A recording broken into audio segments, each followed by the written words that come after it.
بنی اسرائیل کے 3 لوگ تھے، نیک آدمی تھے، سفر پہ جا رہے تھے تو بارش تیز آ گئی، صحیح بخاری کی حدیث ہے، تیز بارش آئی، ایک غار میں پناہ لی بارش سے بچنے کے لیے۔ اچانک طوفان آیا تو ایک پتھر لڑک کر غار کے منہ کے آگے گر گیا، اندھیرا چھا گیا، اندر اندھیرا، طوفان ہے، پریشانی ہے۔ میرے حبیب پاک علیہ السلام فرماتے ہیں جب اندھیرا دم گھٹنے لگا، اندھیرا ہونے لگا، پریشان ہونے لگے، ایک بولا، کہنے لگا اگر زندگی میں کوئی نیک کام کیا ہے تو اس کو یاد کر کے دعا مانگو، اللہ کرے ہم سے کوئی نیک کام ہو جائے۔ جو ہوتے ہیں اس میں بھی ریاکاری ہوتی ہے، اس میں بھی ملاوٹ ہوتی ہے، کوئی نیک کیا ہے تو دعا مانگ لو۔ ایک نے ہاتھ اٹھائے، اور دعا کیسے مانگی؟ اللہ اکبر، عرض کرنے لگا اے اللہ تو جانتا ہے میں نے بکریاں رکھی ہیں، میں دودھ دھو کے بیچتا ہوں، میرے بیٹے بھی ہیں، بیٹیاں بھی ہیں، اولاد بھی ہے، اور میرے پاس لوگ دودھ خریدنے بھی آیا کرتے تھے، پر اللہ میرے بوڑھے ماں باپ ہیں، میں نے اپنی زندگی کا طریقہ بنایا ہے جب تک ابا جی دودھ نہیں پئیں گے کسی کو نہیں ملے گا، جب تک میری بوڑھی ماں کے لبوں سے دودھ نہیں لگے گا کسی کو نہیں ملے گا۔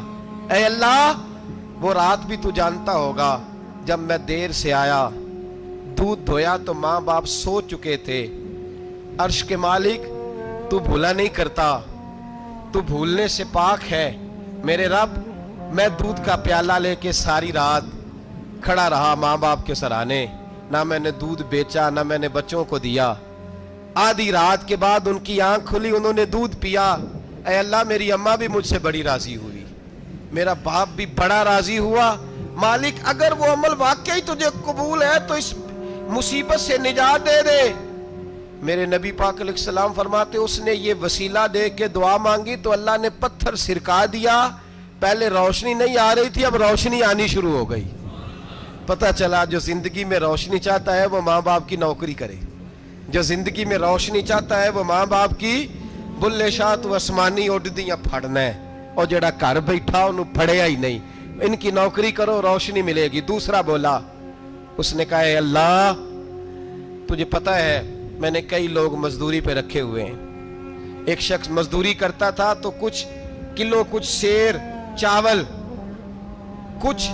اس کی مزدوری بنے، مثال دے کے سمجھاتا ہوں، 10,000 کے چاول اس کی مزدوری بن گئے، میں نے اس کو کہا مزدوری لے لے تو وہ ناراض ہو کے چلا گیا ناراض ہو کے، لیکن اے اللہ میں نے اس کا مال کھایا نہیں، میں نے مزدور کا حق رکھا نہیں، اے اللہ میں نے 10,000 علیحدہ کر دیا، وہ چاولوں کی قیمت میں نے علیحدہ کر دی، جب میں کاروبار کرتا تو میں نے اس کا پیسہ انویسٹ کر لیا، پھر اس پیسے سے میں کماتا رہا، ایک وقت آیا کہ زمانے بیت گئے، وہ 10,000 10 لاکھ یا جو سمجھ لے 10 کروڑ ہو گیا، کئی گائیں کئی اونٹ کئی پلاٹ آ گئے، اے اللہ کئی زمانے کے بعد وہ مزدور لوٹا اور کہنے لگا صاحب میں غریب ہو گیا ہوں، تنگ دستی آ گئی ہے، بوڑھا ہو گیا ہوں، وہ میرے پیسے تو دے دیں۔ تم اے اللہ میں بے ایمان نہیں ہوا، ایک رتی برابر بھی میرے دل میں میل نہیں آئی، میں نے کہا یہ اتنی درجن گائیں تیری، یہ اونٹ تیرے، یہ پلاٹ تیرے۔ وہ کہنے لگا تو مجھ سے مذاق کرتا ہے، میرے تو تھوڑے سے چاول تھے، یوں سمجھ لے 10,000 کے اور اتنا کچھ۔ میں نے کہا وہ تیرے پیسے تو ناراض ہو کے چلا گیا، میں نے ڈھونڈا تو ملا نہیں، وہ تیرے پیسے میں نے انویسٹ کیے تو آج یہ سارا سرمایہ اسی کا ہے۔ اے اللہ وہ بوڑھا مزدور جب اتنی گائیں ملی، اتنے اونٹ ملے، اتنے اسے پلاٹ ملے تو وہ روتا دعائیں دیتا گیا، اے اللہ اگر تجھے میرا وہ عمل قابل قبول ہے تو اس مصیبت سے نجات عطا فرما۔ میرے نبی پاک سید عالم صلی اللہ علیہ وسلم فرماتے پتھر تھوڑا اور ہٹ گیا، اب تیسرا بولا عمل کا وسیلہ دے کے او بھائی کوئی عمل بچا کے رکھ، کچھ کر لے، کچھ زندگی میں اکٹھا کر لے، کوئی تو ایسا عمل ہو جب قیامت آئے تو تو مصیبت سے بچ سکے، تو قبر میں مصیبت سے بچ سکے، تو دنیا میں مصیبت سے بچ سکے۔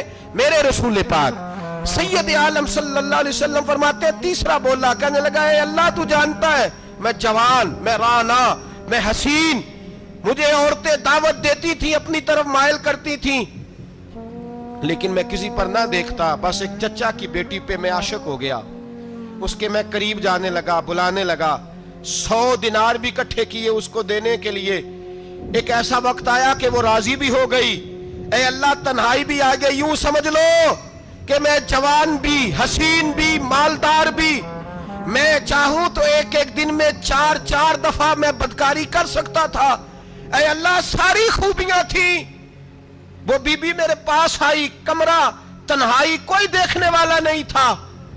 جب میں اس کے قریب جانے لگا تو وہ عورت کہنے لگی تو رب سے ڈر جا، رب سے ڈر جا، رب سے ڈر جا۔ اے اللہ طاقت بھی، جوانی بھی، حسن بھی، مال بھی، میں سب کچھ کر سکتا تھا پر تیری لیے۔ اور اگر مسلمان ہوگا تو کہے گا اے اللہ تیرے رسول کے لیے، اے اللہ مدینے والے چاند کی بات مان کے، اے اللہ آمنہ کے معصوم کی بات مان کے، اے اللہ جناب فاطمہ الزہرا کے ابا کی بات مان کے میں نے اپنے نفس کی خواہش کو کچلا، اور کچل کر کے میں نے وہ گناہ نہیں کیا، اس کو آزاد کر دیا۔ اگر وہ عمل تیری بارگاہ میں قبول ہے تو نجات دے دے۔ میرے نبی پاک فرماتے ہیں بس دعا ختم ہوئی تو اللہ نے پہاڑ دور پھینک دیا، اللہ نے نجات دے دی۔ اللہ کرے میری ملت کے جوان کو بھی یہ نیکی نصیب ہو جائے، اللہ کرے ماں باپ کی خدمت کرنے والے بن جائیں، اللہ کرے ہم مزدوروں کا حق دینے والے بن جائیں، اللہ کرے ہم بے ایمانی دھوکے بازی کو چھوڑ دیں۔ اگر کوئی ایسا عمل ہوگا تو اللہ دنیا میں بھی نجات دے گا مشکلوں سے، قبر میں بھی اللہ نجات عطا فرمائے گا، قیامت میں بھی اللہ۔ عمل کا وسیلہ دینا رب کی بارگاہ میں جائز ہے، بولیے اللہ کے ناموں کا وسیلہ دینا جائز ہے۔ کوئی بھی عبادت اگر خلوص کے ساتھ کی جائے، میرے نبی پاک نے فرمایا فرض نماز پڑھ کے تو جو دعا بھی مانگے گا رب تیری قبول فرما لے گا۔ فرض نماز پڑھ کے جو دعا بھی مانگے گا اللہ تیری، اس کا مطلب ہے اعمال کی برکت سے اللہ دعائیں قبول کرتا ہے، اللہ دعائیں قبول۔ بس پھر وہی دعا کرتا ہوں اللہ ہمیں خلوص والے عمل کی توفیق عطا فرما۔ حضرت عثمان ابن حنیف کہتے ہیں میں نبی پاک کے پاس بیٹھا تھا تو ایک نابینا صحابی آئے، عرض کرنے لگے یا رسول اللہ صلی اللہ علیہ وسلم میں نابینا ہوں، میرے لیے دعا کریں اللہ مجھے آنکھیں عطا فرمائے، دعا کریں۔ اب حضور نے پتہ کیا کہا؟ نبی پاک نے فرمایا 2 باتیں، یا تو صبر کر لے یا میں دعا کر دیتا ہوں۔ صبر کرے گا تو اللہ جنت دے گا، یا تو صبر کر لے یا میں۔ صحابی بڑے پیارے تھے، کہنے لگے یا رسول اللہ جنت تو اللہ اپنے فضل سے دے گا ہی، میں نے نہیں صبر کرنا، مجھے آنکھیں چاہیے، اور پھر یہاں آ کے صبر کروں، این خزانے کے پاس جا کے صبر کروں؟ حضور میں نہیں صبر کرتا، آپ دعا کریں۔ تو نبی پاک نے دعا سکھائی، فرمایا 2 نفل پڑھ جا کے اور 2 نفل پڑھ کے میرے وسیلے سے دعا کر۔ کیا کر؟ اللہ سے کہہ کہ اے اللہ میں تیرے پاس تیرے رسول کا وسیلہ لے کے آیا ہوں، اور پھر کہنا یا محمد انی توجہت علیک، کہنا ہے محمد صلی اللہ علیہ وسلم میں آپ کے وسیلے سے اللہ کی بارگاہ میں حاضر ہوں، اور پھر اللہ سے کہنا کہ اے اللہ تو اپنے نبی کی سفارش میرے حق میں قبول فرما۔ کون سکھا رہا ہے؟ بولیے کس کو؟ بولیے۔ کہا جا میرے وسیلے سے جا کے دعا کر۔ حضرت عثمان کہتے ہیں وہ چلے گئے، 2 نفل پڑھے، حضور کے وسیلے سے دعا مانگی۔ فرماتے ہیں وہ چلے گئے پر ہم کوئی نہیں گئے۔ آپ کیوں نہیں گئے؟ تو صحابہ کا نظریہ بتاتا ہے کہ وہ گئے اس لیے نہیں کہ ہم حضور کا معجزہ دیکھ کے ہی جائیں گے، کہتے ہم گئے نہیں۔ تھوڑی دیر گزری تو وہ صحابی جو اندھے گئے تھے جب واپس آئے ہیں تو اللہ نے انہیں آنکھیں عطا فرما دی۔ گئے تھے تو نابینا تھے، آئے تو بینا ہے۔